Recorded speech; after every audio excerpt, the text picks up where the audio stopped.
In Black Myth Wukong Chapter 2, behind a waterfall of sand you'll find a secret boss. He's the second of the Loong brothers, known as the Black Loong, and in this video I'm going to show you how to find and defeat him. Before you can fight this boss, you're going to need to collect the Loong scale, which is located in the same place where you fought the first rat prince. Get him to break the wall and then slip inside to find the room with the chest. Now that you have the scale, head over to Fright Cliffs. In the main area there's a path up to the right, a path up to the left, and then there's this path here in a ravine down the middle. That's where you're going to find this stone man hiding in the ground. Talk with him and he's going to tell you about the Mother of Stone that he needs you to defeat. The next checkpoint up ahead is Rock Rest Flats. From there, turn around, go into this cave system, make a right, and start heading uphill. At the end of this path, you'll find the Mother of Stone. Defeat her and the minions that pop out to defend her. Go back to the Rock Man, give him the prize, and then beat him up. This will unlock him as a transformation that we're going to use in the Black Loong fight. Head back to Rock Rest Flats, look for the long set of stairs that leads to this sand waterfall. Now you can use the Loong scale on it to stop it so we can head inside and defeat the Black Loong.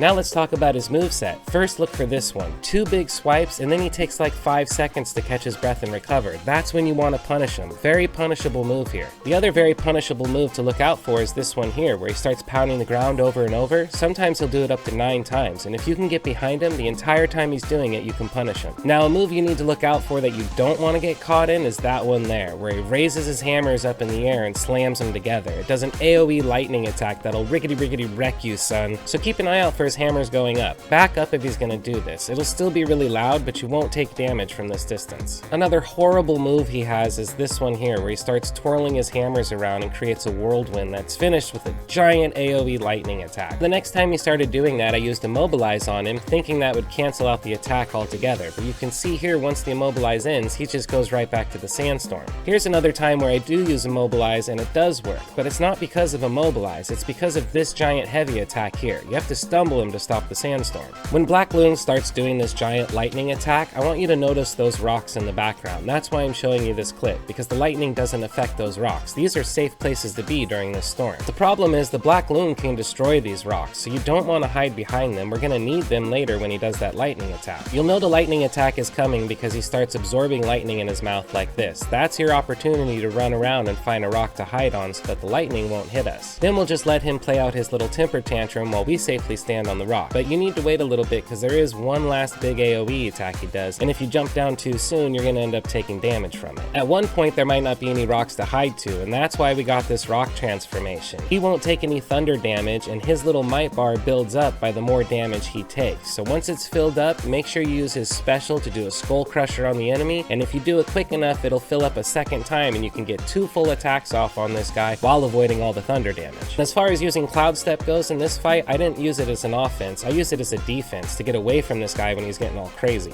Or I would use my Cloud Step just for the decoy, so that he would be busy attacking the decoy and I could have a minute to back up and use my gourd. Now that you know all my tricks, let's get into the actual fight. We're going to start the fight by going right up to him because I don't want him jumping into one of those big rocks. Then we're going to put on our Kasaya and take any medicines we need. After that, when I see him lift his hammers in the air, I know it's time to back up a little bit because this is going to be really loud, but from here I'm not taking any damage. After that, he's going to get a little bit cranky and he starts hammering the ground here. At first I thought he was going to do his 2 swipes and get tired, but now I realize he's doing as many swipes as he can, and this is the time to get behind him and start punishing him. I was able to charge up a full heavy attack by the end of this. I used Cloud Step to avoid his next attack, which I regret because it was the 2 swipes and normally he recovers for a long time, but because I used Cloud Step it woke him up. But it did stagger him a little bit and I was able to get in a full combo afterwards. Then he started spinning his maracas and I knew it was time to charge up the heavy attack. So first we immobilize him, but remember that's not what stops the sandstorm, it's the heavy attack afterwards that stops it. This will also stagger him a little bit, and while he's recovering I'm going to use my big blue baby.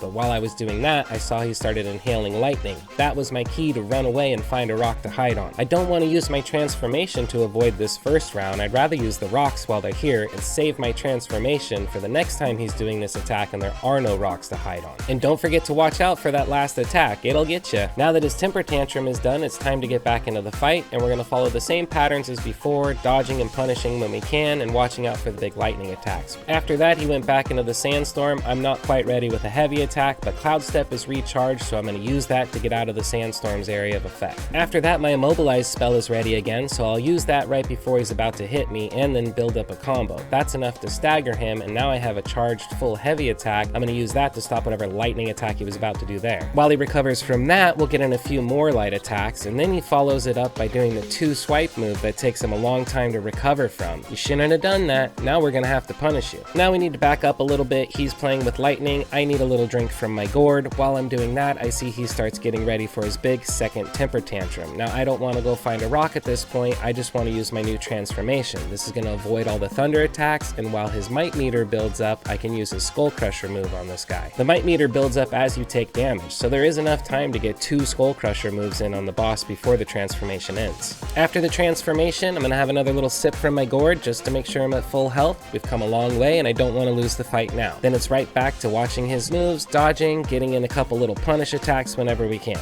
Now that I've got one more cloud step, I feel a little bit safer, so I can dodge his next attack. And look at this, he's doing the attack where he hammers the ground over and over. Remember, this is your time to get behind him and punish him while he's doing this. Build up the focus quickly, and maybe we can get a heavy attack in that's strong enough to finish this fight once and for all. Boom, there it is. Good night, Black Loong. And that, my friends, is how a monkey takes down a dragon for the second time. And don't leave the arena right away. There's a gold chest for us to collect back there. Inside the chest, you'll find the Thunder Bone and the Tridacna pendant. The pendant is a curio that, when equipped, will slightly reduce the cooldown of all your spells. The Thunder Bone is going to be used to create the Long Wreath Staff, which we're not going to be able to craft until we get some more materials from Chapter 3. If you had any other secrets to the fight, please let us know in the comments below. And as always, thanks for watching. Don't forget to like, subscribe, and obey.